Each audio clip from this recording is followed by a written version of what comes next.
Hello everybody, welcome back to another video. Today we got another episode of reviewing NHL teams offseason so far. As today we got the Tampa Bay Lightning ahead of us, the defending Stanley Cup champions, as they lost a pretty good amount this offseason, to say the least, as, you know, cap is starting to hit them hard. They're not able to keep a lot of the players like they were, wanting to keep, like Blake Coleman. David Savard wasn't able to stay. But they added some nice depth pieces, and plus they're able to start using a lot of their prospect system as well, which I gotta say, they got some ready guys ready to go, and Ross Colton is one of them. So before we get into that, I'd like to just say, if you are new to the channel, make sure to stop that subscribe button and hit that like button as well. That'll be very much appreciated, boys. So let's get into the offseason here with the Tampa Bay Lightning, as, they kind of had a quiet offseason dealing with a lot of salary cap, trying to get rid of some players in Barclay Goodrow. They also got rid of Tyler Johnson, which we're going to be talking about. But, they were doing little deals. They weren't able to spend, big amount of money because they're having to deal with Braden Point's contract extension going into next year. And that's an expensive one. That really is. It's an expensive deal that they're going to have to hand out to Braden Point.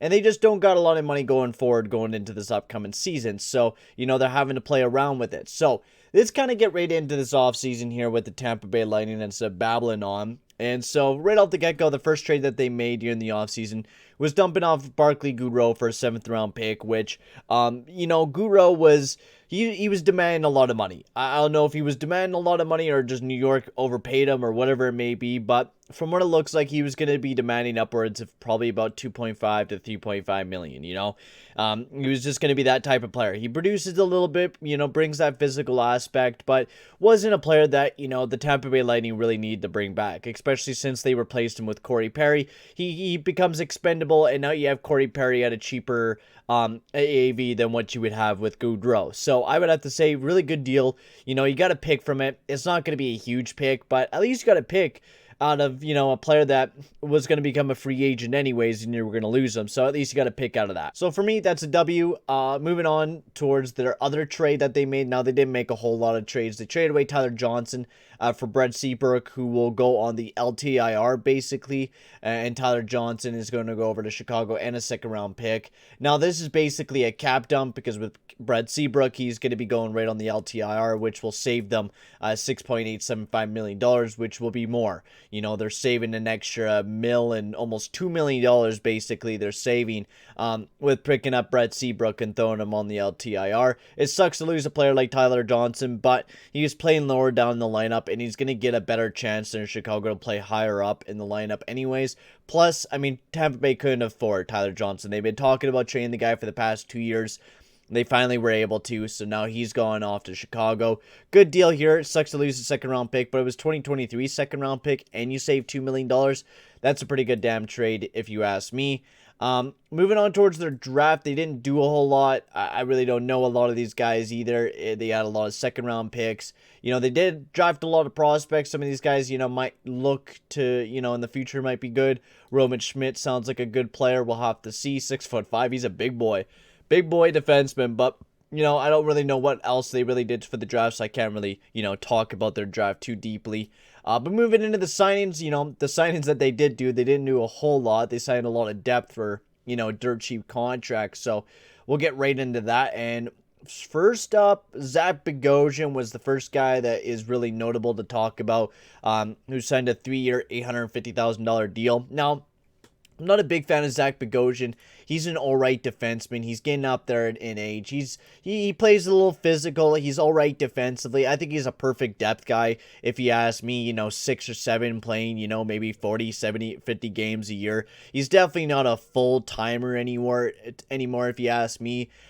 He's alright, especially analytically. He's not, the perfect defenseman in the world, but, for 3 years at, this amount of money, that's a good deal. If he's playing top 6 time, that's not a bad deal for Zappagosian. Brian Elliott, this is kind of a, rough one to get for a backup goalie, but he was going to be the cheapest goalie you were going to get in Brian Elliott. He hasn't played too great in the past 2 years, but he's going to play a lot less.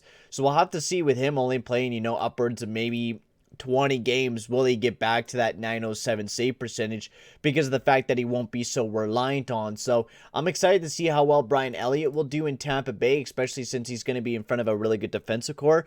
But, you know, it's a backup goalie for Andrei Vasilevskiy when most of the time Vasilevskiy plays, 70 games out of the season anyway. So Brian Elliott, not that bad of a move, especially for 900 grand. That's not bad. Pierre-Edouard Belimar, I really enjoy this move. 2 years at $1 million. Now, Pierre-Edouard Belimar, Belimar has been improving every year defensively. This year, he put up some amazing numbers for, his defensive accolades.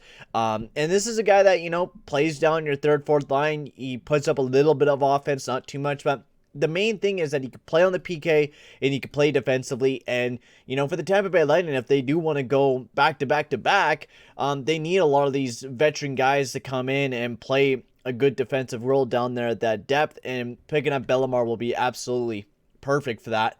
And then they also locked up Brayden Point, which we were kind of just talking about, to an 8-year, $9.5 million deal, which is just absolutely massive for the Tampa Bay Lightning, getting Brayden Point on that massive of a deal. And I love it. I love this for Brayden Point just because of the fact that he's going to be well worth this deal. He is an absolute all-star, and he's been showing that over the past 3 years.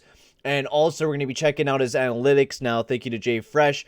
Go check out his link down in the description below for his Patreon. He has some amazing analytics down there, and I would definitely go check him out. So, here are Brayden Point's analytics, and they are pretty damn good. Not just the fact that he could play a great offensive role, is that the fact is that he could play great defensively too on even strength. He pots a lot of goals.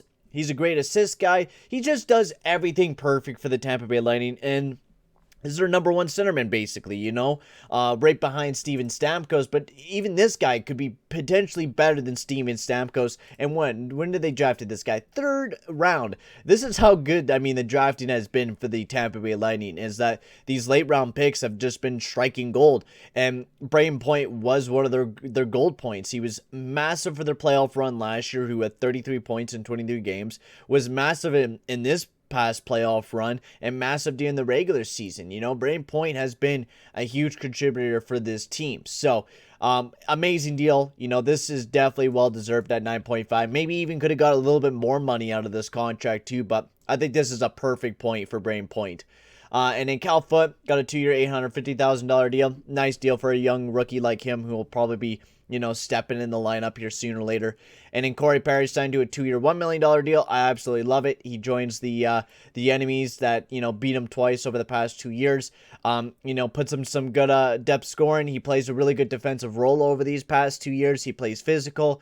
Pesky player. I think this is a perfect player for the Tampa Bay Lightning. And then some depth signings. And also Ross Colton, who was absolutely amazing this year. And I think this is going to be a player that absolutely breaks out for the Tampa Bay Lightning going into this upcoming season. He put up really good defensive numbers. And not just that, his finishing numbers were incredible as well. And I feel like Ross Colton, once he's just able to kind of get a handle of that offensive game a little bit more here in the NHL, I think he'll absolutely explode and be an amazing player for the Tampa Bay Lightning. So signing him to this 2-year, $1.125 million deal is absolutely amazing for Ross Colton, and I love it. I really do love it. And they did a really good job with their depth. I give Tampa Bay Lightning that. They did a really good job with their depth, basically keeping it the same going into this upcoming season. Ross Colton, Matthew Joseph's great for their depth. Corey Perry. A lot of these guys are kind of underrated because they've been playing, either as a scratch player or, they've been playing by over other, sorry for me messing up my words. I've been working for 8 hours, so my brain's all over the place, but, these guys weren't able to get themselves in the lineup because of these players right here, and Blake Coleman, David Savard, Barclay Goodrow, who we were just talking about, right? Those were their biggest losses in Coleman and Goodrow. So now you're hopefully expecting Ross Colton and Matthew Joseph to be those big players to step up going into next year, as they're probably going to be getting more elevated time.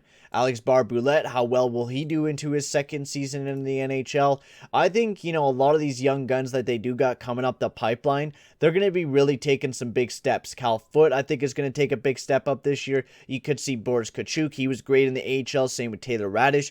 You can see a lot of these guys start jumping in the main roster, I think, here very, very soon here for the Tampa Bay Lightning, and you can see that second regime of a lot of their younger players. Now, I don't know if this team's going to win the Stanley Cup again this year, and I might have said that during last year's reviewing episodes team, that I don't know if they're going to really win the Stanley Cup again, but, I'm not down them at all. They're going to be tired this year, without a doubt, from going back-to-back 2 years in a row. That's a lot of hockey they played in the past 2 years, especially with COVID and the delays and everything like that. They've had to deal with a lot of crap, but they've came out 2 times in a row. So I wouldn't doubt that they would bring it back 3 times in a row here for the Tampa Bay Lightning, and especially looking at this team. There's still a lot of good pieces, especially if Ross Colton pops off this upcoming season. Matthew Joseph continues playing really good, and then their new players in Corey Perry and Pierre Edward Belimar become, key pieces to this team as well, depth-wise. So I'm excited to see what the Tampa Bay Lightning will do. I quite like what they did, replacing Blake Coleman and David Savard. And now Blake Coleman will be a huge loss. No matter which way you look at it, he's going to be a big loss for this team. But with Ross Colton jumping in, Corey Perry's a good replacement. Same with Pierre Edward Belimar. I give this team, honestly, a B+. It sucks to lose Blake Coleman. That's why I'm having him at a B+. But they were never going to be able to afford the guy. And without a doubt, they replaced him with some really good players in Ross Colton, who I think could probably be a future Blake Coleman, potentially, for the Tampa Bay Lightning. So I'm going to give the Tampa Bay Lightning a B+ for their offseason. And tell me, guys, in the comment section below what you guys think of the Tampa Bay Lightning offseason. And, yeah, I'm going to end the video here. Thank you very much for watching, and I'll see you guys all in the next one. Adios, amigos.